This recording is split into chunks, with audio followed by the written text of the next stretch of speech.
Welcome to episode 12 in our series on Rabbi Moshe Chaim Luzzatto's The Path of the Just. And we're still in chapter 11, and this may take a few episodes. This is dealing with the specifics about the virtue of cleanliness, various day-to-day issues that Ramchal is highlighting as transgressions as opposed to just everyday life. Various things like he started with talking about how you have to keep yourself clean in business. If you're selling something, you mustn't oversell it. You can stress its good points, but you must not hide its bad points. He talks about measures, how you're not allowed to sell old grain with new grain, because they're different prices, and various other things. Now we're going to continue with one or two issues of usury and false weights and measures, and then we're going to discuss the other one of these kind of faults of man, which is promiscuity. We're going to deal with that in the second half of this episode.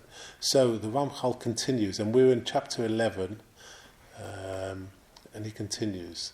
Well, he describes, first of all, in this first section, he describes the distinction between fraudulent and legitimate business practices. So, the Ramchal continues. You may say to yourself, how can we possibly manage in our business dealings without attempting to influence the prospective buyer concerning an item and its worth? There is a clear distinction. Whatever one does to show the buyer the true value and beauty of an item is a fair and honest effort. However, whatever is done to conceal its defects is fraudulent and prohibited. This is a fundamental rule in the workings of business ethics. So very, very true. You're allowed to promote its values, but more importantly, you're forbidden to hide its defects. That's a very, very correct way of thinking. Now the Ramchal is going to deal with the concept of false weights and measures, and actually what a serious sin this really is when you measure out false measures. So the Ramchal continues, with regards to weights and measures, I will not discuss them, for they are explicitly referred to in Deuteronomy 25 verse 16. For anyone who does these things, it is an abomination before the eternal your God. And the sages of blessed memory have said in Baba Basra 88b, the punishment for measurement is even more severe than the punishment for promiscuity. And they also said in Omid Aleph, 88 Omid Aleph of Baba Basra, a wholesaler cleans his scales every 30 days. Why is this so? So that the scales do not lose their accuracy through inattention, and in so doing he avoids punishments. Now the Ramchal goes on to the sin of usury or applying interest. What we have said applies with even greater force to the sin of usury, which is as great a sin as denying the God of Israel, heaven forbid. Our sages of blessed memory have said, and he quotes from Shemot Rabbah 31 verse 6, on the verse, he gave with usury and took interest. Shall he live? Surely not. That's from Yecheskel 18:13. That such a person will not merit arising with the resurrection of the dead. He and his dust are abominable and despicable before the eyes of the Eternal. I see no need to expand on this, since the fear that this transgression evokes hovers over every Jew. Let us summarize. Just as the desire for money is great, so too are the obstacles it places before us. A person must probe deeply and with great thoroughness to completely cleanse himself of them. And if he purges the desire as well, he may regard himself as having attained a lofty elevation. Many are able to become pious by way of the numerous branches of piety. Yet, when it comes to monetary gain, they are not able to reach the sphere of perfection. This is what Tzofar HaNa'amasi from Na'amah said to Job, and he quotes from Job 11 verses 14 to 15. If there is a transgression in your hand, remove it, and do not allow iniquity to dwell in your tent, for only then will you be able to lift your countenance unblemished, and you will be strengthened and have no need to fear. So far I have described some of the details of one of the mitzvot, and surely in each and every mitzvah there is a similar pattern. I am, however, mentioning only those mitzvot that most people tend to stumble on. Now the Ramchal is going to switch over from monetary matters or fiscal transgressions to human physical transgressions, the prohibitions against promiscuity. So the Ramchal continues. Let us now speak about the transgressions of promiscuity, which also are of those offences that the human nature finds more desirable and are second only to theft in importance, as stated by Chachamim in Baba Basra 165a. And he quotes, "The majority succumb to theft and the minority to promiscuity. One who desires to be completely cleansed of this sin will have to expend considerable effort, because its prohibition includes not only the actual physical act, but anything that comes near to this as well. This is stated clearly in Vayikra, chapter 18, verse 6. Do not approach to uncover nakedness. They of blessed memory have said in Shemot Rabbah 16 verse 2, the Holy One, blessed be He, said, do not say, since I am forbidden to have intimate relations with a woman, I will at least hold her without incurring sin. I will embrace her without incurring sin, or I will kiss her without incurring sin." And now the Ramchal is going to describe what is forbidden to a Nazir becomes the source and paradigm for all rabbinic decrees. So the Ramchal continues. The Holy One, blessed be He, said, just like a Nazir whose vow not to drink wine also forbids him to eat fresh or dry grapes, to drink grape juice, or to consume any derivative of grapes, a man is likewise prohibited from touching any woman other than his wife. And any person who touches a woman other than his wife brings death upon himself. What an extraordinary statement this is. For this prohibition is compared to the vow of a Nazir, in which the primary prohibition relates only to the drinking of wine. Nonetheless, the Torah forbids him anything that is related to wine. By means of this, the Torah instructs our sages how to go about making a fence around the Torah, by exercising the authority vested in them for safeguarding the Torah's safeguards. And in this endeavour, they will learn from the case of a Nazir that for the sake of the primary prohibition, one may prohibit anything that is similar to it. What this means is that the Torah uses the mitzvah of a Nazir as the paradigm for what our sages have been authorized to do with all the other mitzvot. This way we are instructed that this is the will of the Eternal, to construct fences around the Torah.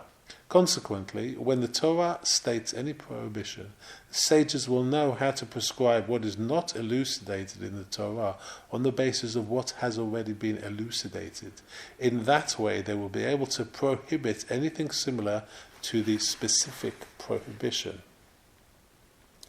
By applying this rule to the area of promiscuity, the sages prohibited anything that is a form of adultery or that resembles it, regardless of the medium involved, physical contact, sight, speech, hearing, or even thought. I will now substantiate all these matters with the words of our sages of blessed memory. So the Ramchal is now going to break down the laws of promiscuity into their singular actions. Physical contact, sight, speaking or speech, hearing, or even internal thoughts, or especially internal thoughts. So the Ramchal can start with the prohibition of touching. So the Ramchal continues. Physical contact, touching or embracing and so forth, has already been explained in a passage that was cited previously, and there is no need for further elucidation. Now he brings up the topic of looking at a woman or gazing at a woman. The Ramchal continues. Regarding sight, they of blessed memory have said in Brachot 61a, from hand to hand the evil will not be cleansed. That's from Proverbs 11:21. Means that anyone who counts out coins from his hand to hers in order to gaze upon her will not be cleansed from the judgment of Gehinnom. And they also said in Shabbos 64a, why did the Israelites of that generation require atonement? Because they feasted their eyes on promiscuity. Rav Sheshes said, why does Scripture enumerate the jewelry that is worn externally together with the jewelry that is worn under one's clothing? It wants to teach us that anyone who gazes at even the small finger of a woman is regarded as having gazed at her impurity. That's from Brachot 24a. And they also said in Avodah Zorah 20a, you should be careful of all evil things. That's from Devarim 23:10. It means that one should not gaze at a beautiful woman even if she is unmarried, nor at a married woman even if she is ugly. So the Ramchal bringing up a very obvious situation, and I think today we have unfortunately the internet is full of things that shouldn't be looked at. But if you bear in mind that, like I've said in previous episodes, act as if God is looking through your eyes. So whatever you look at, you have to realize that God is looking at too, and that certainly puts you in check. The next item that Ramchal is going to talk about is the action of talking to a woman. So the Ramchal continues. In reference to talking to a woman, it has been clearly taught in Ethics of Our Fathers, chapter 1, verse 5, whoever converses profusely with a woman draws harm upon himself. And now he's going to refer to a woman singing and listening to a woman singing, perhaps being aroused by that. So the Ramchal continues, referring to hearing. Our sages have said in Brachot 24a, a woman's singing is immodest. Concerning the adultery of the mouth and the ear, which means to speak obscenities or to listen to them, they, and I quote, squawked like cranes and said in Yerushalmi Truomot 1 verse 6, and let the Eternal not see any sort of nakedness amongst you. That's from Devarim 23:15. This is referring to the nakedness of speech, i.e. obscenities in speech. And they said in Shabbos 33a, because of the sin of uttering obscenities, tragedies occur, and the youth of the enemies of Israel, which is a euphemism for Israel itself, die. And also from Shabbos 33a, whoever uses filthy language is given the depths of Gehinnom. And also from Shabbos 33a, everyone knows why a bride stands under the marriage canopy, but anyone who pollutes his mouth in speaking of this will find that even a decree of 70 good years is converted into a decree of misfortune. And they have said in Chagiga 5b, even a frivolous conversation between a husband and a wife is reviewed at the moment of his judgment.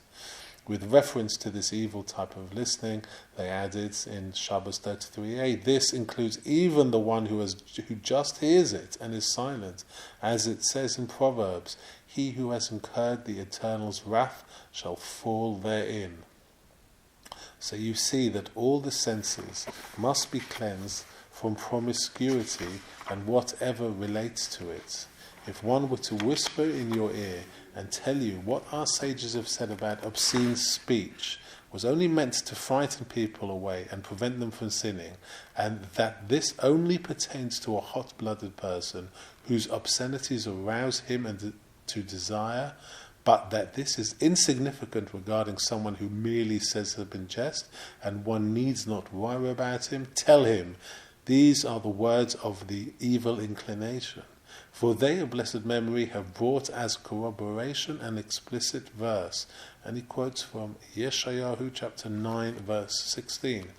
Therefore the Eternal will not rejoice over his youth, and for his orphans and widows he will not show compassion. For they are all flatterers and speakers of evil, and every mouth utters obscenities. The verse mentions neither idol worship, nor adultery, nor killing, but rather flattery and slander and the use of vile language. All of these are transgressions of the mouth that relate to speech. And because of these, the decree went forth. And I quote, "The Eternal will not rejoice over his youth, and for his orphans and widows he will not show compassion. Therefore, the truth is, as our rabbis of blessed memory have said, that the uttering of obscenities is literally the promiscuity of speech, and it was prohibited as a form of adultery, as were all the other aspects that relate to adultery, with the exception of the actual physical act, which the Torah itself prohibits. For although there is no punishment of excision or the death penalty for these sins, nonetheless they are forbidden in their own right, apart from their role in causing and leading one to transgress the primary prohibition. In this respect they are similar to the prohibitions that bind a Nazir, whose case we mentioned above in a Midrash." So this is very important. Ramchal here is stating the many things that actually we can commit transgressions with, simply speaking or hearing or involved in this sort of lewd chatter is a terrible thing. And he's reminding us that fences should be put around our actions in order to keep us away from the primal transgression of promiscuity. So the Ramchal continues now with the prohibition against promiscuous thoughts. It's not only a physical act, it's also the mental act. And he continues, "Concerning thoughts, our sages have already said in the beginning of our Brisa," this was Avodah Zorah 20b, "you shall be careful of all evil things." That's from Devarim 23:10, which means that a person should not think lewd thoughts by day, which will then lead to his becoming impure at night. They further said in Yomah 29a, thoughts of sinning are worse than the actual sin. This is stated explicitly in Proverbs 15 verse 26. Evil thoughts are the abomination of the Eternal. So this completes our discussion of two of the foremost serious transgressions that people are most likely to stumble over because of their complexity and because of man's powerful desires that drive him towards these transgressions. And I think we're going to pause it there for this episode, and in the next episode we're going to continue on with the concept of forbidden foods. But just to recap this, we've completed the two most difficult and most kind of intrinsic transgressions that a man or a woman would transgress. The idea of theft in its various elements and its various guises, which perhaps a lot of us are driven by wealth and to gain material gains, and the other is the desires of the heart or the physical body, which are very overriding or could be very persuasive. We must learn to keep these in check by building fences around our lives and our communication and how we look at things. We must remember that God is constantly looking through our eyes, and when we bear that in mind, we tend to feel holy. It's better to look into a safer than to look into other things that perhaps are not so, perhaps not so good. So that's it for this episode, and I look forward to delivering the next item, which is forbidden foods.